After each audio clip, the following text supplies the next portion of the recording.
Hola a todos y a todas, bienvenidos a esta nueva grabación, a esta última grabación de este periodo antes de salir de vacaciones de Semana Santa. Te agradezco tu atención, agradezco el tiempo que le dedicas a todas tus clases y en particular al tiempo que le dedicas a esta formación humana. Pues vamos a empezar este último tema que se trata sobre el ser de la iglesia. Hemos estado estudiando la iglesia. Quiero hacer una recapitulación breve. Empezamos hablando sobre el ser cristiano y describimos las notas características del cristiano, 3 notas características del ser cristiano, de su identidad más profunda. Luego hablamos sobre el origen de la iglesia, cómo surgió, de dónde viene, cuándo se fundó. Y ahora vamos a hablar sobre el ser. Ya vimos de dónde viene, cuándo empezó esta institución llamada iglesia, y ahora vamos a hablar sobre su naturaleza más profunda. Cuando hablamos del ser, hablamos de su ADN, de su naturaleza y su esencia más profunda, su sentido de existencia. Así que, sin más preámbulo, pues vamos a empezar con esta temática que nos convoca el día de hoy. Bien, en primer lugar, la lectura, el primer apartado es sobre el misterio de la iglesia. Y quiero hacer un señalamiento sobre esta palabra misterio. Cuando utilizamos la palabra misterio en teología, la palabra misterio no se refiere a algo oculto, algo misterioso o algo tenebroso, sino se refiere propiamente a el plan de salvación divino. Es decir, algo que no podemos entender totalmente, no podemos comprender con nuestro razonamiento al 100%, pero sí podemos tener ciertas características a la luz de nuestra razón, sí podemos aprender ciertas cosas sobre esto que se nos es revelado. Entonces, misterio llega a ser algo que no se termina de comprender al 100%, como podemos entender el funcionamiento de una célula, como podemos entender la propagación de un virus, pero sí podemos comprender algunos rasgos de esto que nos es revelado. Entonces, en este capítulo específicamente, la palabra misterio se refiere a algo que no puede ser comprendido en su totalidad, y particularmente el plan de salvación divina. Y también, aunque tiene la misma raíz etimológica, se distingue de sacramento. Sacramento, vamos a tomarlo en 2 grandes acepciones. En el sentido muy específico, se refiere a los 7 sacramentos: al bautizo, la confirmación, la Eucaristía, la unción de los enfermos, etc. Pero sacramento en sentido amplio significa un signo salvífico que hace presente el misterio.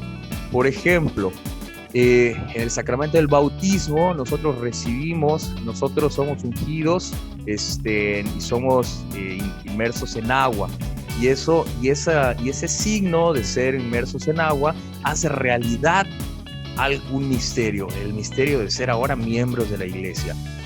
Otro ejemplo, cuando nos confesamos y el Padre nos da la absolución, impone las manos sobre nosotros y da la fórmula de la absolución, ese signo está haciendo presente un misterio que es verdad, que nos está perdonando nuestros pecados.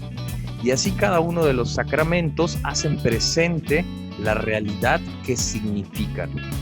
Entonces, un sacramento es un signo que hace presente una realidad mucho más amplia. Por eso cabe hacer esta distinción, porque justamente dentro del plan salvífico de Dios Padre, ese plan salvífico que veíamos en el capítulo anterior, ese plan salvífico que empezó después de que Adán y Eva cometieran ese pecado original, y todo ese plan de salvación que tuvo que trazarse, ese plan DN3 que tuvo que trazarse.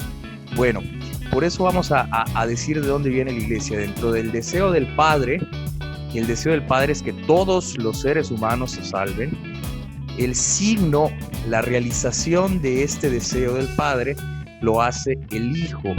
¿Sí? Por eso Jesús, el Hijo, es el sacramento del Padre, porque Él realiza su voluntad. Él hace presente el misterio y la realidad que quiere el Padre, que es salvarnos. Y de igual manera, la iglesia es sacramento del Hijo, es sacramento de Jesucristo, que continúa, y es muy importante el verbo, continúa el plan de salvación, la acción salvadora de el Hijo. Y eso no creas que lo hace solo, lo hace por sus propias fuerzas, lo hace por sus propios méritos, sino por la acción del Espíritu Santo. Y ahí es donde vemos esa constitución trinitaria de la iglesia. El Padre que quiere que todos los hombres se salven, el Hijo que hace realidad esta salvación y la iglesia que hace presente este misterio en la historia. Bien, y este misterio que se hace presente en el mundo, no creas tú, como te decía, que lo hace por sus propias fuerzas, sino lo hace a manera de como lo describe San Pablo en la segunda carta a los Corintios.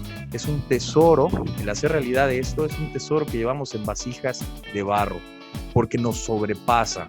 La salvación, toda la gracia que recibimos, aunque nosotros la recibimos por mediación de la iglesia, toda esta gracia que recibimos, pues aún es transmitida por instrumentos débiles, ¿sí? Como somos los seres humanos. Por eso este tesoro se lleva en vasijas de barro, para que vea el mundo que esta fuerza extraordinaria no viene de nuestras fuerzas, sino viene de Dios y no de nosotros. De esta manera hacemos esta distinción, cómo está la iglesia, el papel de la iglesia dentro del plan de salvación.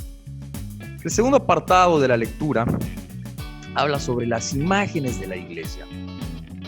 ¿Por qué imágenes de la iglesia? Mira, como te decía hace un momento, el misterio es algo que no se llega a comprender, a aprender en su totalidad. Entonces nos sirven las imágenes, nos sirven algunos elementos para entender por analogía de la fe la realidad de este misterio.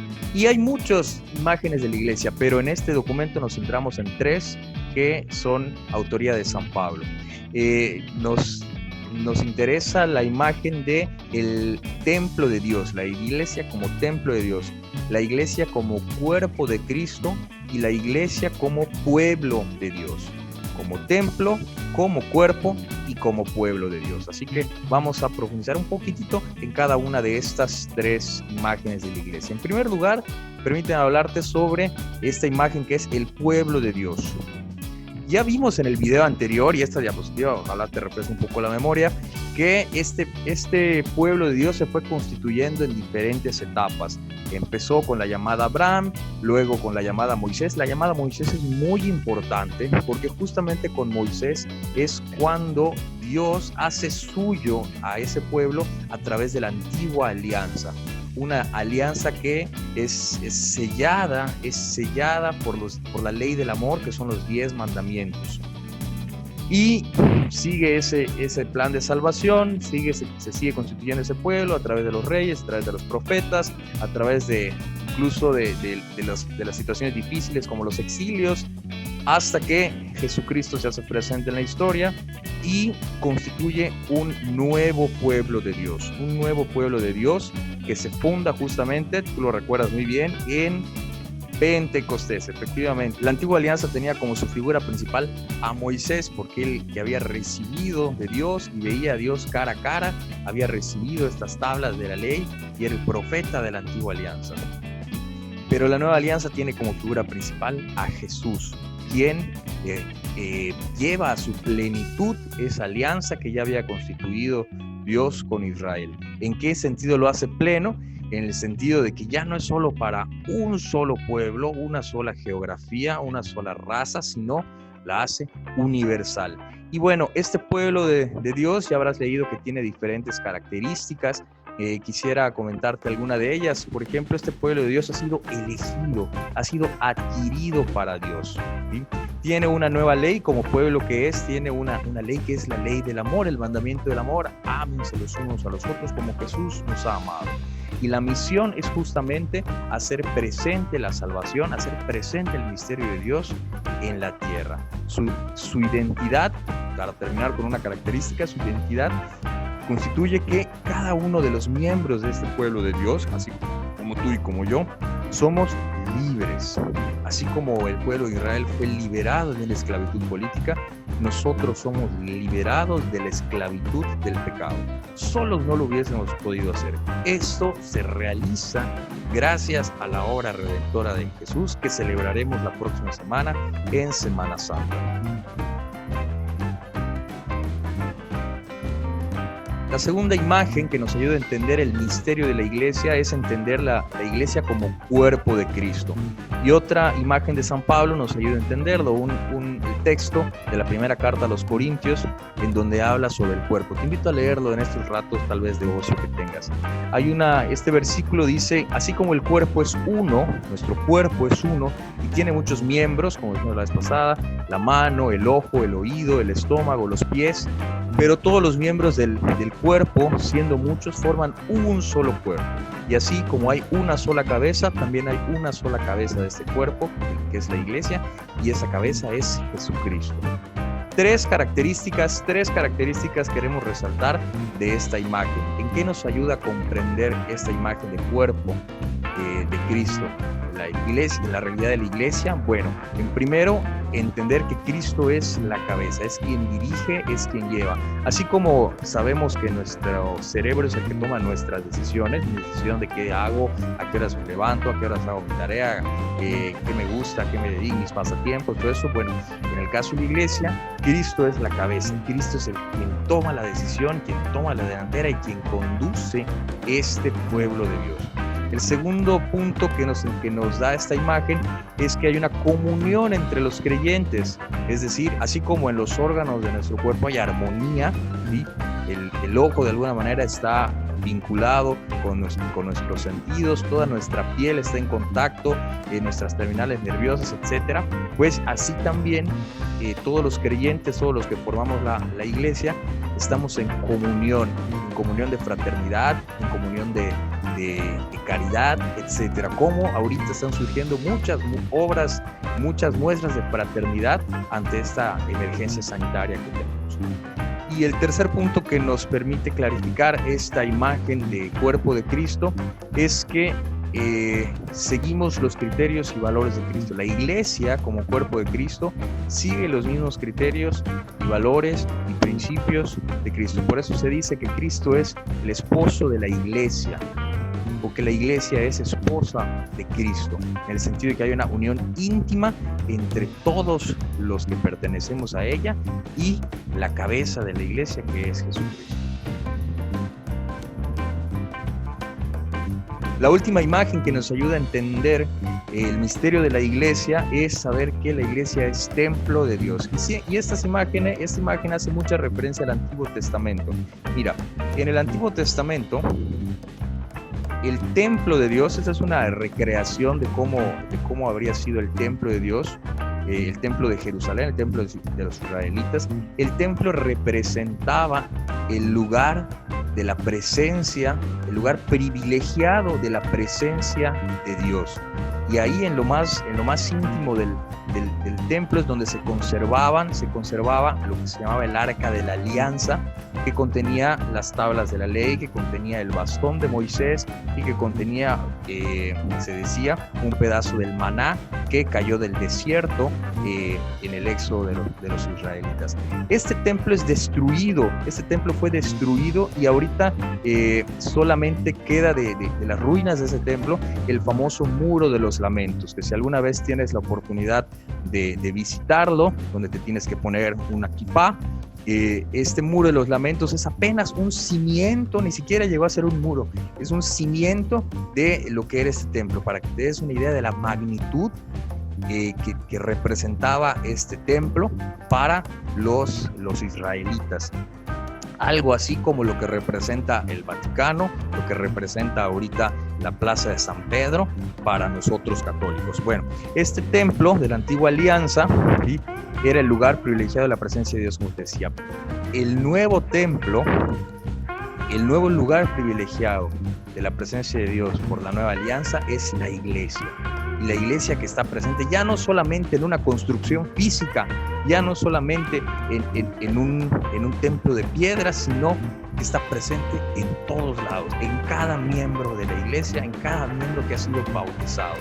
Por eso cada uno de los bautizados constituimos piedras vivas, no piedras estáticas, no piedras que no hacen nada, sino que realmente formamos y le damos vida a este templo de Dios. Por eso somos presencia de Dios en el mundo desde Pentecostés, que la iglesia ha sido fundada para salir al mundo, a anunciar y hacer realidad la salvación de todos los hombres. ¿Salvación de qué? Del pecado, porque por nuestras propias fuerzas, por nuestros propios méritos, no podíamos ser salvados. Y ya para terminar, así como veíamos las 3 características del cristiano, que seguramente recuerdas muy bien, hay 4 notas fundamentales de la iglesia, 4 notas o 4 características de la iglesia, y las decimos en el credo. Si vas a misa los domingos, recordarás que hay una parte del credo donde decimos creo en la iglesia, que es, esas 4 notas son las que vemos acá. La primera es que la iglesia es una. La iglesia es una. La iglesia es una hay una unidad en cuanto a la fe. Todos creemos en un Dios trinitario. Todos creemos en esta historia de la salvación. Hay unidad en sacramentos. En toda la iglesia católica celebramos estos 7 sacramentos y creemos que ahí está la plenitud de la salvación.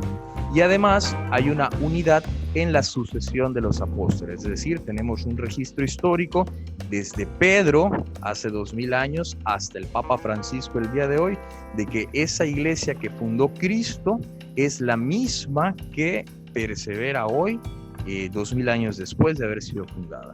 No se refiere la unidad a uniformidad, es decir, que en todos lados se hace exactamente lo mismo. Esta iglesia, al ser encarnada, así como Cristo se encarnó, pues tiene sus propias tradiciones y costumbres de acuerdo a pues, las diferentes comunidades en las que es encarnada. La segunda nota, decimos, creo en la iglesia que es una, santa. La santidad de la iglesia parece contradictoria porque es santa, pero está formada por puro pecador como yo y como tú, ¿sí? La santidad entonces no está en sus miembros, sino la santidad de la iglesia viene de su fundador, viene de quien la funda. Por eso la santidad de la iglesia está en su esencia. Y eso sí, todos los que pertenecemos a la iglesia estamos llamados a ser santos en la santidad específica, en la vocación específica que nos corresponde, ya sea como laicos, ya sea como consagrados y algunos como sacerdotes. Tercera nota de la iglesia es una, santa, católica. Esa es la tercera nota de la iglesia, es católica. Católico quiere decir universal. No está esta palabra ni en el Antiguo ni en el Nuevo Testamento. Esta es utilizada por primera vez por un santo, 100 años más o menos después del nacimiento de Cristo, y significa a la plenitud de la revelación, a la plenitud del mensaje cristiano. Quiere decir, como te decía hace rato, que ya no es solamente para los judíos, o sea, este pueblo de Dios que Dios ha elegido para sí, ya ha hecho una alianza, ya no es solo para una raza, sino para todo el mundo, y llega hasta aquí, hasta nosotros. Y esto evidentemente es un don de Dios, pero es una labor permanente, el ser misionero, el llevar esta catolicidad, esta salvación. Por eso hay que ser misionero siempre.